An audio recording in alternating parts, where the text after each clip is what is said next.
प्यारे दोस्तों, नमस्कार।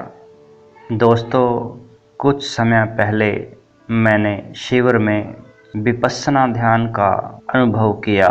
मुझे उस ध्यान में इतनी उड़ान महसूस हुई कि उसका जिक्र आपसे करने का मन हुआ। कहा जाता है कि विपश्यना ध्यान मनुष्य जाति की सर्वाधिक लोकप्रिय ध्यान विधि है। जितने व्यक्ति विपश्यना से बुद्धित्व को प्राप्त हुए, उतने किसी और विधि से कभी नहीं हो सके।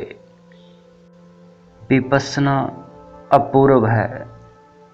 विपश्यना शब्द का अर्थ है देखना, लौट कर देखना। बुद्ध कहते थे एहि पश्चिको, मतलब आओ और देखो। बुद्ध किसी धारणा का आग्रह नहीं रखते।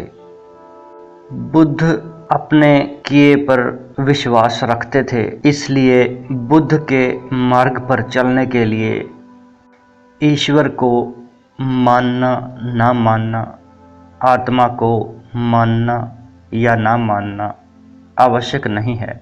बुद्ध का धर्म इस पृथ्वी पर अकेला ऐसा धर्म है जिसमें किसी मान्यता, विश्वास आदि की कोई भी आवश्यकता नहीं है।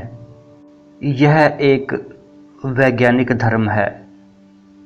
बुद्ध का मानना है आओ और करके देखो। तुम देखोगे तो अपने आप ही मान लोगे। फिर तुम्हें इसमें कोई भी प्रमाण की आवश्यकता नहीं पड़ेगी।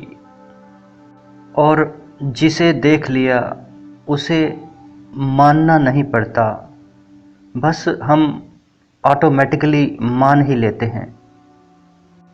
बुद्ध का जो दिखाने का तरीका था वही तो विपश्यना है। उसी को विपश्यना का नाम दिया गया है। विपश्यना बहुत सीधा और सरल सा ध्यान है।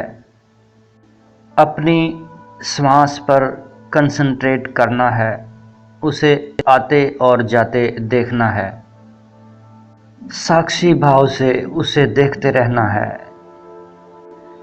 सांस ही तो जीवन है, उसी से तो हमारी आत्मा और हमारा शरीर जुड़ा हुआ है। एक तरफ हमारा शरीर है और दूसरी तरफ हमारा चैतन्य है।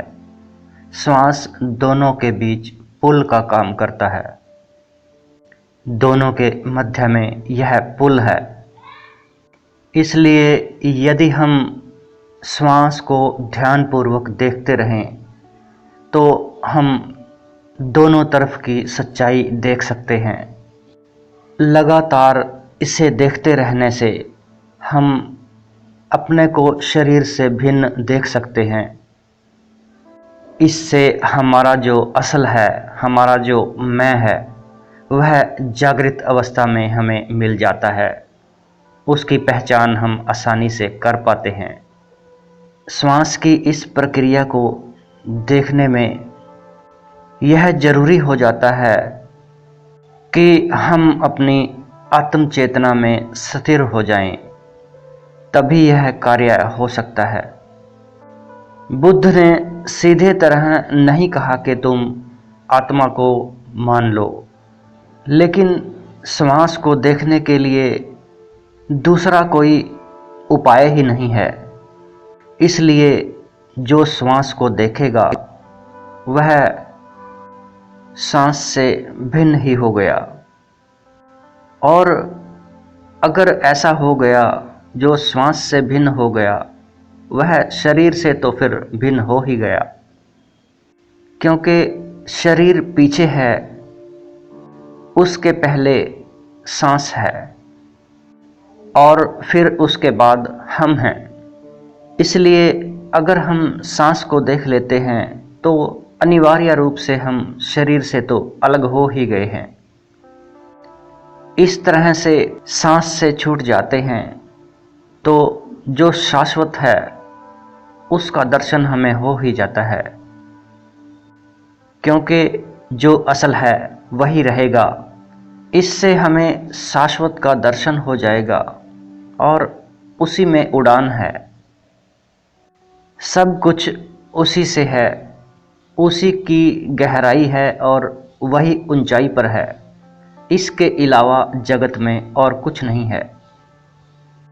बेशक हम ऊंचाइयां और गहराइयां इस जगत में देखते रहें, लेकिन इसके सिवा और कुछ नहीं है।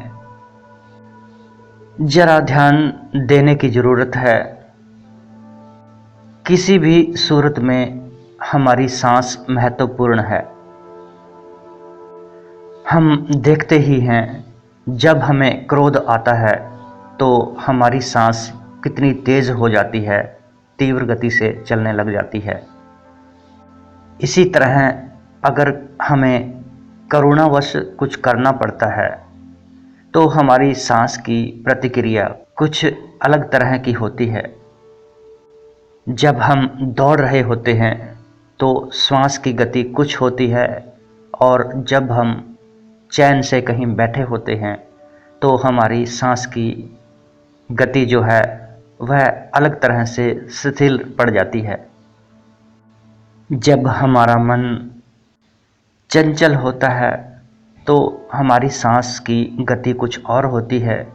जब मन शांत पड़ जाता है तो श्वास की गति भी अलग टाइप से हो जाती है। हमारी श्वास जो है वो भावों से जुड़ी हुई है। जैसे हमारे भाव होते हैं वैसी ही सांस चलने लग जाती है। जैसे ही हमारे भाव बदलते हैं, श्वास भी बदल जाती है। और अगर हम अपने भावों को बदल लेते हैं या किसी कारणवश हमारे भाव बदल जाते हैं तो श्वास भी अपने आप ही बदल जाती है। अगर क्रोध आते वक्त हम अपने भाव पर कंट्रोल कर सकें, अपनी श्वास पर ध्यान रख सकें, श्वास को हम स्थिर रखने की कोशिश करते हैं तो क्रोध भी ढीला पड़ जाता है। अगर उस स्थिति में हम अपना पूरा ध्यान सांस पर लगा लें तो हम क्रोध नहीं कर सकते, क्रोध हो ही नहीं सकता। इस तरह से क्रोध की सारी व्यवस्था टूट जाएगी। हम चाहते हुए भी क्रोध नहीं कर पाएंगे। हमारे क्रोध को होने के लिए हमारी सांस का आंदोलित होना जरूरी होता है। जब हमारी श्वास आंदोलित हो जाएगी तो हमारे बीच का जो केंद्र है वह डगमगा जाएगा। अगर ऐसा ना हो तो क्रोध देह के ऊपर, हमारे शरीर के ऊपर ही रह जाता है। वह हमारा कोई नुकसान नहीं कर पाता।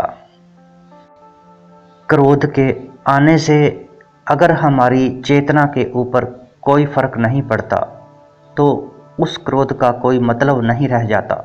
वह कोई भी दुष्प्रभाव हमारे मन पर, हमारे शरीर पर नहीं डाल सकता।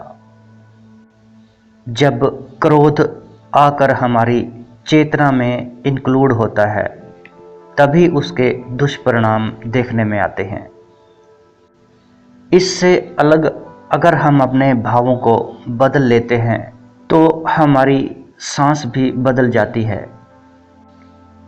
जैसे हम सुबह सवेरे सैर पर जाते हैं, उगते सूरज को देखते हैं, उस समय हमारे भाव एकदम शांत हैं।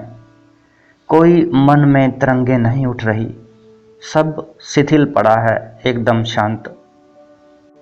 उगते हुए सूरज को देखने में हम पूरे मस्त हों। वहाँ से हम मुड़कर देखते हैं, सांस की तरफ ध्यान ले जाते हैं कि सांस का क्या हुआ। देखते हैं सांस बहुत शांत हो गई है। हमारी सांस में एक तरह का रस हो गया है, एक टेस्ट हो गया है। वह एक मधुर संगीत का रूप ले रही है। जैसे दूर कहीं मधुर संगीत बज रहा हो। विपश्यना का अर्थ है शांत बैठकर अपनी सांस को बिना बदले साक्षी भाव से देखते रहना। जैसे हम प्राणायाम करते हैं उसमें और विपश्यना में यही भेद है कि प्राणायाम में हम अपनी सांस को बदलते हैं, उसे अपने हिसाब से चलाते हैं, लेकिन विपश्यना जो जैसा है, जैसी हमारी सांस चल रही है एकदम प्राकृतिक नेचुरल, उसको उसी तरीके से देखना है। कहाँ से उठ रही है, कहाँ जा रही है, कहाँ से मुड़ रही है, सब कुछ एकाग्र तरीके से साक्षी भाव से हमें देखना होता है। विपश्यना में श्वास जैसी है उसे वैसी ही देखने की आकांक्षा हमें रखनी होती है, जैसी वो चल रही है, ऊंची नीची कम ज़्यादा, उसकी लंबाई जितनी है, जैसी सांस है उसी तरीके से देखनी है। कोई भी उसमें अपनी तरफ से बदलाव हमें नहीं करना है। बुद्ध ने कहा है, तुम अगर चेष्टा करके श्वास को नियोजित करने की कोशिश करोगे तो चेष्टा से कभी भी महत्व फल नहीं होता। हम तो पहले ही छोटे हैं, तो हमारी चेष्टा हमसे बड़ी कैसे हो सकती है। हमारा हाथ जो छोटा है, उस हाथ की जहाँ जहाँ हम निशान लगाएंगे वह छोटा ही नजर आएगा, वहीं छोटापन होगा। बुद्ध ने यह नहीं कहा कि हम श्वास को बदलें। बुद्ध ने प्राणायाम का समर्थन भी नहीं किया है। बुद्ध ने तो कहा है, तुम तो बैठ जाओ, श्वास तो चल ही रही है, जैसी भी है, जैसी भी चल रही है, बस हमें बैठकर देखते रहना है। जैसे किसी रास्ते पर किनारे पर बैठकर चलते सफ़र को, चलते राहियों को कोई एक राही देखता रहता है, या किसी बहती नदी के किनारे पर बैठकर हम नदी के बहते पानी को देखते रहते हैं, उसी तरह हमें अपनी बहती हुई सांस को देखना है। दोस्तों, आज इतना ही, बाकी अगले ऑडियो में बात करेंगे। बहुत बहुत धन्यवाद।